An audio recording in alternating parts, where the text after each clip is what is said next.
You are enjoying a meal at a Chinese restaurant, and a glossy plate of roast duck is set before you.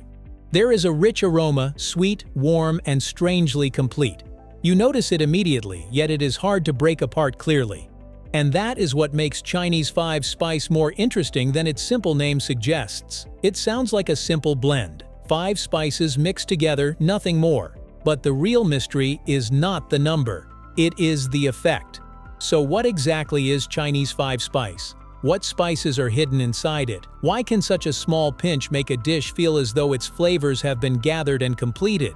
To answer that question, we have to begin with a common misunderstanding. Chinese five-spice is not really just 5 spices. Let's get into it right here on Secrets of Simple Things.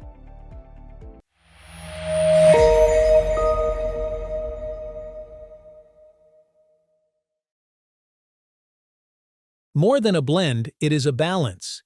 Chinese five-spice is not built around one dominant note, it is built around balance. This blend does not push food in only one direction, making it merely sweeter, hotter, or more fragrant.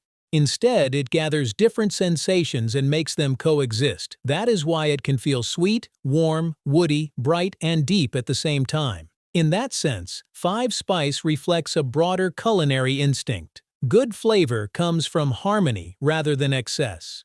Some people connect the blend to the 5 elements in Chinese thought: wood, fire, earth, metal, and water. Others link it to the balancing of the 5 basic tastes: sweet, sour, salty, bitter, and umami, or to the broader idea of yin and yang in food. Not every cook thinks in those terms while cooking, but the result can still feel the same. A dish touched by five-spice often seems less scattered, less incomplete, and more resolved, as though several directions of flavor have been brought into balance at once. But if the blend carries that much meaning, what is actually inside it?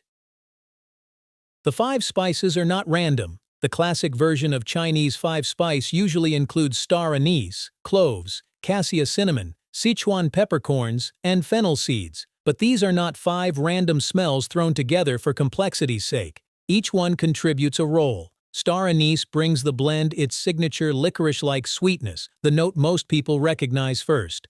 Cloves add intensity, darkness, and a sharper warmth.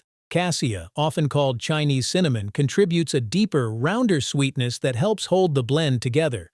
Sichuan peppercorns do something stranger. Instead of chili-like heat, they create a tingling, almost numbing sensation. Fennel seeds soften the edges with a gentler sweetness and a faint herbal note. And even here the name can mislead. Chinese five-spice is not always the exact same 5 ingredients everywhere. Some versions add ginger, nutmeg, or dried orange peel. That flexibility matters. It shows that five-spice is not a rigid formula locked in place forever. It is a living tradition, one stable enough to be recognized, but flexible enough to travel and adapt. Still, a list of ingredients does not explain the most important thing: why they feel larger together than they do alone. The real magic is in the interaction. The power of Chinese five-spice does not come from any one ingredient dominating the rest. It comes from the way the parts lock into one another. Star anise and fennel create a sweet, fragrant lift. Cloves cut through that sweetness with something darker and more forceful, so the blend never becomes soft or candy-like. Cassia sits underneath them like a warm frame, giving the whole mixture body and continuity. Then Sichuan peppercorns change the experience again. They do not simply add flavor, they add sensation. That detail matters because it makes five-spice feel unusually alive. Food is not being seasoned only with taste, but with feeling on the tongue. The blend can seem sweet without resembling sugar, aromatic without becoming perfume, and bold without depending entirely on salt or heat.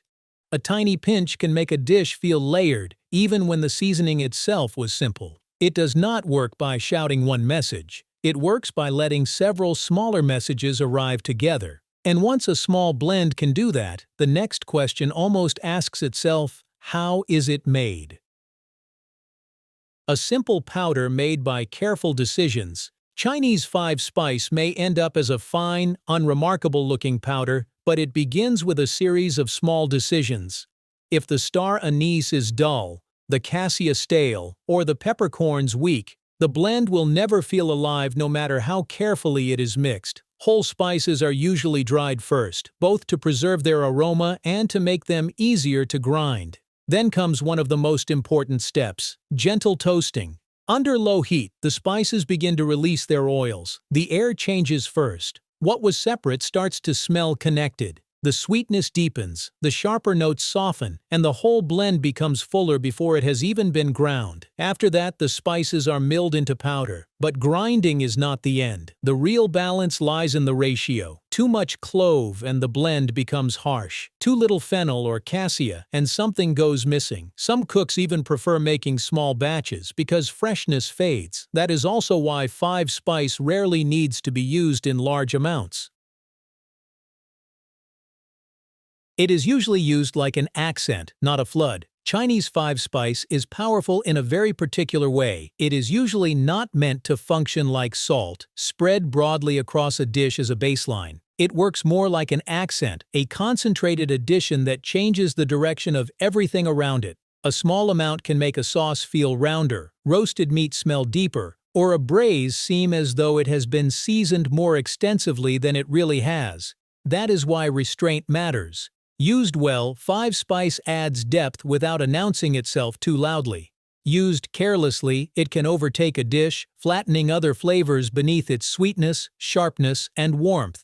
The result can feel heavy, overly perfumed, or even slightly bitter. Its strength is also its risk, and that points to something true far beyond this one blend. The strongest element in a dish is not always the one used in the greatest quantity. 5-spice has impact because of density, not volume. It changes food by concentration. Because it works that way, it is especially suited to dishes where aroma has time to move inward instead of just sitting on the surface. From roasted meats to unexpected sweetness, Chinese 5-spice becomes easiest to understand once it leaves the jar and enters actual food. This is where the blend stops being an idea and starts becoming a presence. It is most often associated with pork, duck, roasted meats, and slow braises, where it settles into soy sauce, sugar, rendered fat, and heat. In those dishes, it does not stay on the outside for long. It sinks inward. The aroma moves through the glaze, the skin, the sauce, and the steam rising from the plate. That is also why it appears so naturally in marinades, dry rubs, stir-fries, soups, and stews. Street food and home cooking both value it for the same reason. It can produce layered flavor without requiring a long list of separate ingredients. But the blend does not stop at savory food. Its sweet, aromatic side allows it to slip into batters, doughs, pastries, and some modern desserts. It can even work with chocolate or caramel, not by making them sweeter, but by giving sweetness depth. Some people brew it with tea for the same reason. And that is when 5-spice becomes more than traditional. It becomes adaptable. A blend that moved but did not disappear. Chinese 5-spice is deeply rooted in Chinese cooking, but it did not stay there. Over time, it moved outward into Vietnamese cuisine and other Asian food traditions, where it found new uses without losing its original identity. Later, it traveled farther still, appearing in kitchens far from the culture that shaped it.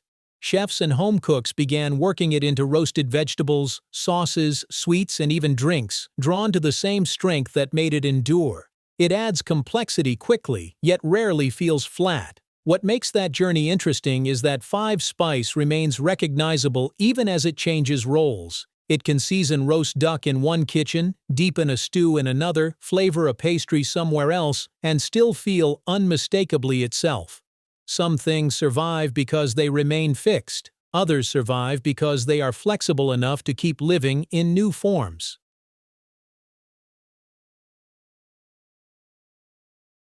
The 5-second rule for using 5-spice without ruining the dish. Before adding Chinese 5-spice, pause for 5 seconds and ask 3 quick questions. First, does this dish need to be lifted or covered? If it only needs a little more depth, start with less than you think. 5-spice is powerful when it sharpens a dish, but clumsy when it buries everything under its own perfume. Second, does the blend still smell alive? If the aroma feels flat or dusty, wake it gently in a dry pan for a few seconds. Just enough heat to loosen the oils, not enough to scorch them. Third, are you storing it properly? If the jar sits open near the stove or in direct light, its character fades faster than most people realize. That entire rule can be remembered in one line: use little, wake it gently, store it well. And perhaps that is exactly why 5 Spice deserves a closer look than its plain name suggests. A blend that tastes like completeness. Chinese 5 Spice is not just 5 spices mixed together. It is an example of how people build balance into food. What gives it lasting appeal is not simply fragrance, but the way it makes a dish feel finished. Inside this one powder sits tradition, technique, memory, and a precise sense of proportion. It shows that cooking is not only about adding more flavor. Sometimes it is about arranging different flavors so well that none of them feel alone. A tiny pinch can make sweetness, warmth, sharpness, aroma, and even sensation coexist without collapsing into noise. What looks modest on the spoon turns out to hold a much larger idea: harmony made edible. That is why it travels so well and endures. If this video changed the way you see something as ordinary as 5 Spice, subscribe to Secrets of Simple Things for more stories hidden inside everyday things. There is often much more depth in familiar objects than we first realize, and that is exactly what this channel is here to explore.